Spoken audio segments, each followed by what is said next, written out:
প্রচুর পরিমাণে জমি নিয়ে মাছ চাষাবাদ। আজকে বিশাল বড় একটি মাছের খামারে নিয়ে আসলাম আপনাদের মাছ ধরা দেখানোর জন্য। আমাদের এলাকায় প্রচুর পরিমাণ ধান চাষ করা হয়, আর দ্বিতীয়ত যে এগুলা চাষ করা হয় সেগুলো হলো মাছ, সেটাও প্রচুর পরিমাণে, তবে ধান চাষাবাদ বেশি হয়। আমরা একটি খামারে আসলাম। এই খামারে সবেমাত্র মাছ ধরতে নামতেছে, তারা প্রস্তুতি নিতেছে এবং জাল দিতেছে। এখন দেখবেন ভোলা জেলায় কোন পদ্ধতিতে মাছ ধরা হয়।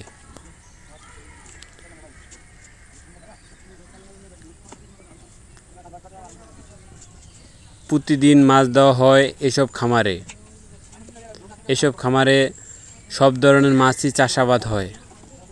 আজকে ধরবে এই খামারের বড় বড় মাছ।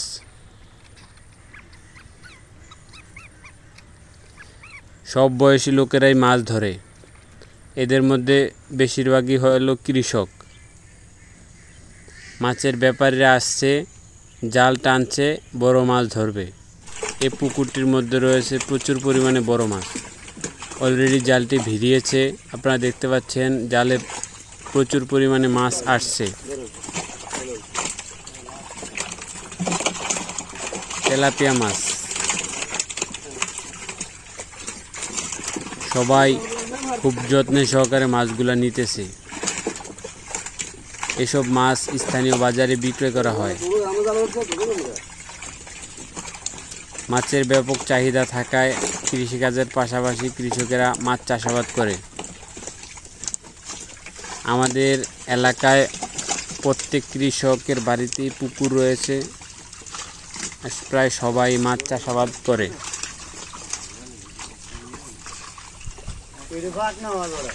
মাছ চাষাবাদ লাভজনক চাষাবাদ। এই চাষাবাদ করে আমাদের এলাকার মানুষ সফল।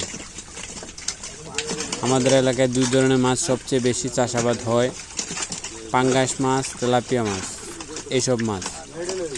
বাকি অন্য অন্য মাছগুলো চাষাবাদ হয়, সেগুলা কম পরিমাণে।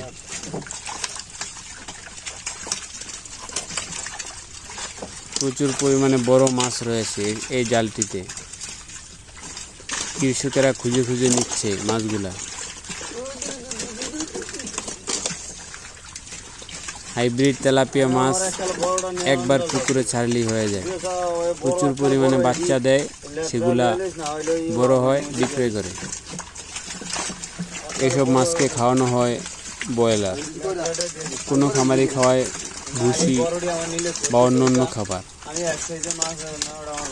তবে বেশিরভাগ খামারই ব্রয়লার প্রচুর পরিমাণে খাওয়ানো হয়।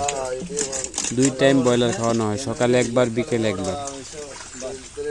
আবার কোনো কোনো টাইমে খাওয়ানো হয় না, কারণ যখন গরম বেশি পড়ে তখন মাছকে খাবার খাওয়ানো হয় না।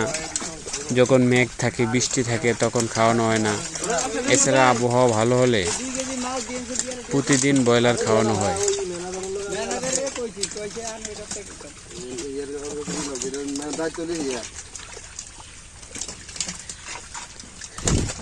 তারা সব জালে যত মাছ উঠেছে সব মাছ নিবে না, কিছু মাছ ছেড়ে দিবে, কারণ ছোট মাছ তাদের পছন্দের নয়। আর বাজারেও চাহিদা কম থাকায় এসব মাছ নেওয়া হয় না।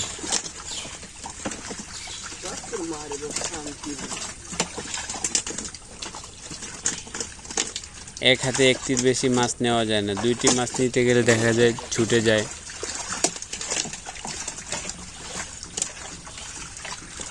যদি জাল টেনে দেওয়া হয় তাহলে নিচের মাছ উপরে উঠে যায়, উপরের মাছ নিচে উঠে যায়। এখন আমরা মাছ ছেড়ে দেব, কারণ বেশিক্ষণ যদি নেটে মাছ রাখা হয় তাহলে মাছ দুর্বল হয়ে যায়।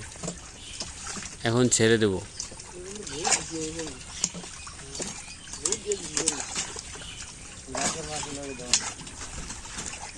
হাইব্রিড তেলাপিয়া মাছ সবার পছন্দের মাছ, খেতেও সুস্বাদু, চাষাবাদ করেও লাভ বেশি হয়।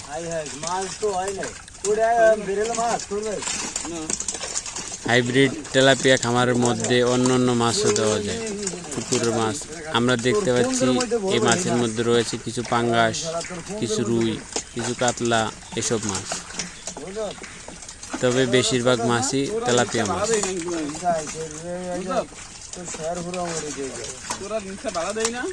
মাছগুলা ছেড়ে দিতেছে আর কুড়িয়ে নিতেছে বড় মাছগুলা। বড় মাছগুলো তারা ছাড়বে না।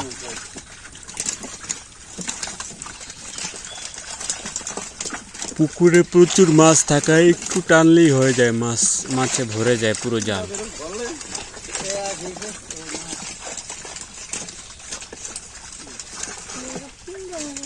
ব্রেল অলরেডি সবার ভরে গেছে।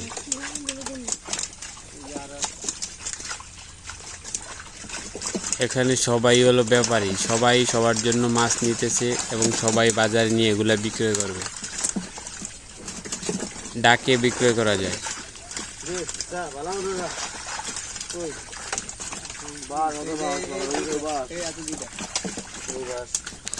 একটি সিলভার কাপ মাছ আমরা দেখতে পাচ্ছি। সিলভার কাপ মাছটি দুর্বল হয়ে গেছে, দেখছেন? বেশিক্ষণ সিলভার কাপ মাছ জালে রাখা যায় না, তাহলে দুর্বল হয়ে যায়।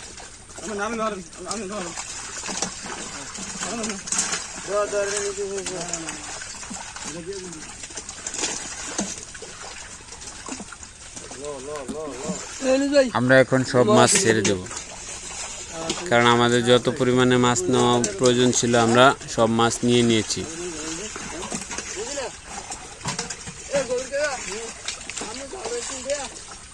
এখন আমরা যেসব সিলভার